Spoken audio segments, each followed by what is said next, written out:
एक बार की बात है, 3 नए शादीशुदा जोड़े होते हैं जो कि समुद्र के किनारे एक होटल में रहने जाते हैं। अरे मोनू, हम यहाँ आ तो गए हैं, लेकिन ये आइलैंड भूतिया है, मैंने ऐसा सुना है। अरे कुछ नहीं है ऐसा, सरदार जी भी तो हैं अपने साथ, कुछ नहीं होगा, तुम एंजॉय करो बस। हाँ। सरदार जी अपने कमरे में। और सोनिए, चल समुद्र किनारे मजे करेंगे। और चल मेरी जान। क्या सरदार जी बहुत मूड में हो। तीसरा जोड़ा बंगाली होता है, भौमिक और मधुरिमा। फिर सब लोग समुद्र के किनारे जाते हैं और सबके पति स्विमिंग करने लगते हैं। सभी एंजॉय कर रहे होते हैं और सारी औरतें एक साथ बेंच पर बैठकर बातें करने लगती हैं। बहन, मैंने तो मना किया था, सुना है ये समुद्र भूतिया है, और देखो ना, यहाँ दूर दूर तक हम 3 फैमिलीज के अलावा और कोई भी नहीं दिख रहा। कितना डरावना सा है यहाँ। अरे वो देखो सोनी, वो क्या है समुद्र में, हमें अपने पतियों को बताना होगा।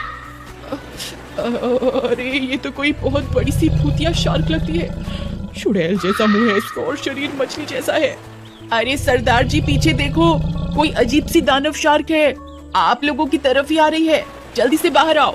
सरदार जी और मोनू जैसे ही पीछे देखते हैं, उनकी आंखें फटी की फटी रह जाती है और डर से उनकी चीख निकल जाती है। वे तीनों बाहर की ओर भागते हैं, लेकिन भौमिक तेज लहरें होने की वजह से पानी में गिर जाता है और मोनू तैरकर समुद्र में एक बोट में चढ़ जाता है। सरदार जी बाहर निकल आते हैं और बच जाते हैं। अरे नहीं, अरे बाबा मर गया रे, अरे मधुरिमा।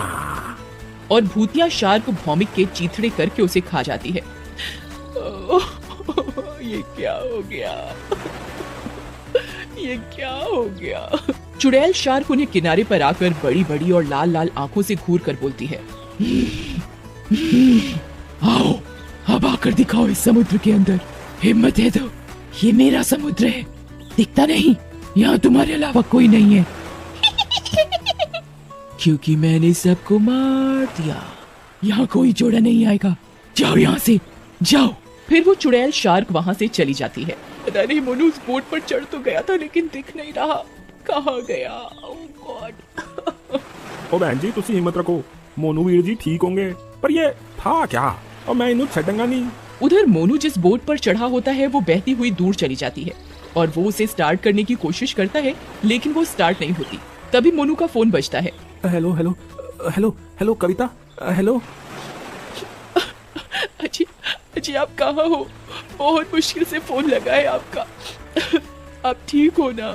कविता, मैं एक बोट पर चढ़ गया था, लेकिन काफी दूर आ गया हूँ, मैं वापस आ रहा हूँ, तुम किनारे पर ही रहना है। हम सब किनारे से थोड़ी दूरी पे खड़े हैं, आप आ जाओ जल्दी। फिर मोनू उन्हें दूर से आता हुआ दिखता है। मोनू तुम मुझे दिख रहे हो, जल्दी आ जाओ। लेकिन वो चुड़ैल फिर से आ जाती है। अरे पीछे देखो, वो चुड़ैल आ गई। ओ मोनू वीर जी, ओ जल्दी आओ। नहीं। चुड़ैल शार्क को देखकर उसके तोते उड़ जाते हैं। तुमने मुझे शोर करके फिर से जगा दिया, मैं तुम्हें नहीं छोड़ूंगी। नहीं, मुझे जाने दो, मेरी अभी अभी नई शादी हुई है, मुझे जाने दो। तो क्या हुआ, मेरी भी तो नई शादी हुई थी, मैं भी मर गई थी। तुम लोग आते हो और ये सारा समुद्र गंदा करके जाते हो, नहीं आने दूंगी किसी को भी। देखो कितनी गंदगी फैलाई है तुम लोगों ने, खाने पीने का सामान, बोतलें, कचरा सब यहीं फेंक जाते हो, जिसकी वजह से मैं और मेरे पति मर गए। लेकिन इसमें मेरी गलती क्या है, मुझे छोड़ दो। चुड़ैल उसकी एक नहीं सुनती और उसे मार कर खा जाती है। उधर फोन पर चुड़ैल की सब बातें सरदार जी, उनकी पत्नी और कविता सुन लेते हैं। तो ये बात है, लोग यहाँ आकर गंदगी फैलाते हैं, चुड़ैल की मौत इसी कचरे से हुई, लेकिन कैसे? नहीं, मेरे पति को भी मार दिया। अब इन बातों का क्या मतलब वीर जी, मैं जा रही हूँ अपने पति को बचाने। मोनू मैं आ रही हूँ।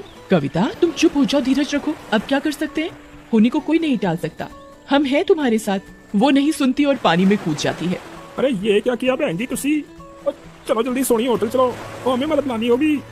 तभी वे लोग किनारे पर बने होटल में जाते हैं, जहाँ वे लोग रुके होते हैं।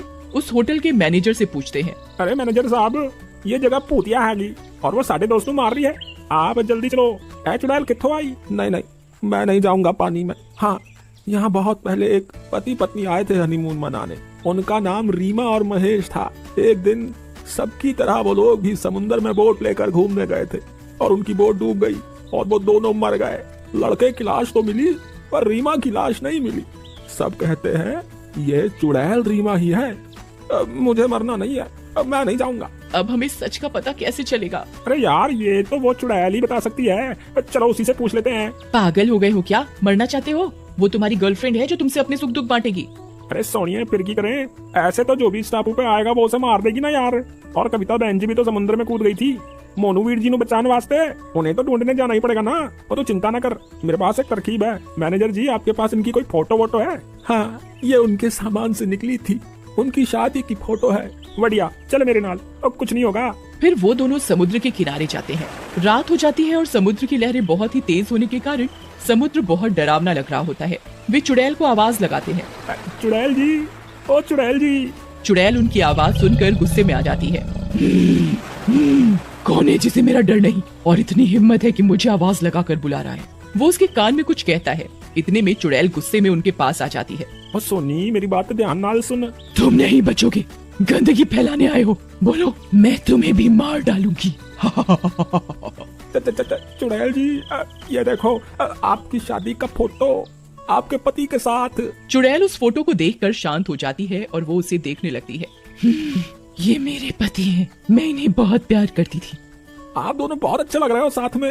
रीमा जी, आप शांत हो जाइए, हम आपको कोई नुकसान नहीं पहुंचाने आए, हम तो आपकी मदद करना चाहते हैं। लेकिन आप यहाँ आने वाले को क्यों मार रही हो? तुमने क्या कहा रीमा? तुमने मेरे नाम से मुझे बुलाया, ये फोटो लाए हो, तुम अच्छे इंसान लगते हो।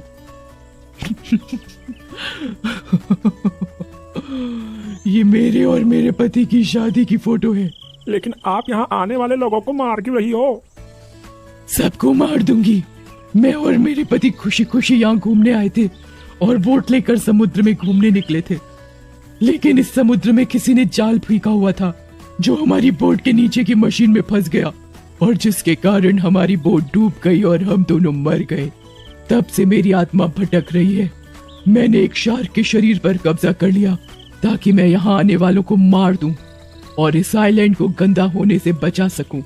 तो ये बात है, लेकिन हम भी आप ही की तरह नई नई शादी करके घूमने ही आए सी, और तुसी मेरे दोस्तों को मार के उनकी बीवियों को विधवा कर देता। ये भी तो गलत है जी। और मैं आपसे वादा करता हूँ, मैं यहाँ साफ सफाई कराऊंगा और जो भी गंदगी फैलाएगा उसਨੂੰ मैं कड़ी से कड़ी सजा दिलवाऊंगा। तुसी अब किसी को न मारो। इतने में मधुरिमा समुद्र से निकलकर अधमरी हालत में आती है। वो बहुत रो रही होती है। सोनी उसे पकड़कर दिलासा देती है। उसे देखकर चुड़ैल को अपना समय याद आ जाता है। ठीक है, मैं तुम्हारी बात पर भरोसा कर लेती हूँ। तुम एक सच्चे इंसान लगते हो और अपना वादा जरूर निभाना।